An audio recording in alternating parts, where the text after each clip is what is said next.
দেখা হয় নাই চক্ষু মেলিয়া, ঘর হতে শুধু 2 পা ফেলিয়া, একটি ধানের শীষের উপর একটি শিশির বিন্দু। আমার আপনার বাড়ির খুব কাছেই আছে সপ্তাহান্তে পরিবার বা বন্ধুবান্ধব নিয়ে ছোট্ট ছুটি কাটানোর একটি মনোরম ঠিকানা, ইটাচুনা রাজবাড়ি।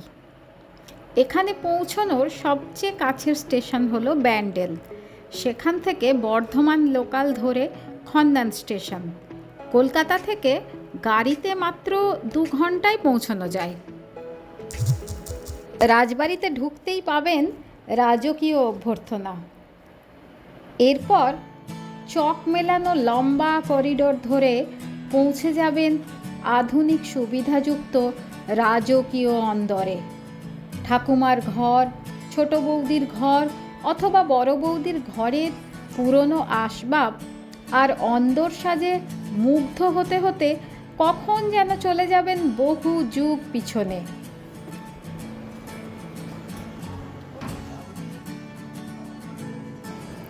ইটাচুনার ইতিহাস ঘাঁটলে আমরা জানতে পারি বাংলাদেশে বর্গী আক্রমণের সময় প্রায় 1766 খ্রিস্টাব্দে এই রাজবাড়িটি নির্মাণ করেন নারায়ণ কুণ্ডু, যা তখন বর্গীডাঙ্গা বলে পরিচিত ছিল।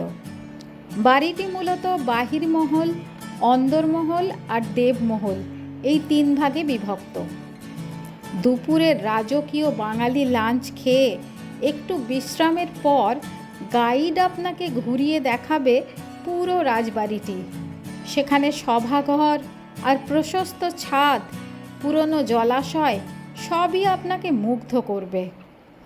কুণ্ডু বংশের কুলদেবতা শ্রীধরজিউ, তাই দোল আর জন্মাষ্টমীতে এখানে বড় করে উৎসব পালিত হয়। এই মন্দির প্রাঙ্গণে সুন্দর সন্ধ্যারতিও কম উপভোগ্য নয়। আরতি শেষ করে সুরেলা বাঁশির আওয়াজে সন্ধ্যের চা আর স্ন্যাক্স একদম জমে যাবে। চটপট রাতের ডিনার শেষ করে নিয়ে ঘুমিয়ে পড়ুন, কারণ ভোরবেলা আবার আপনার ঘুম ভাঙবে বাঁশির শব্দে।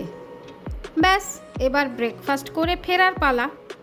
আর হাতে যদি একটু সময় থাকে তাহলে দেখে নিতে পারেন ইটাচুনা ইমামবাড়া, ব্যান্ডেল চার্চ, হংসেশ্বরী মন্দির, এইগুলিও। আজ তাহলে এটুকুই। আবার আসবো নতুন কোনো ভ্রমণের এক্সপিরিয়েন্স নিয়ে। ভালো থাকুন সবাই।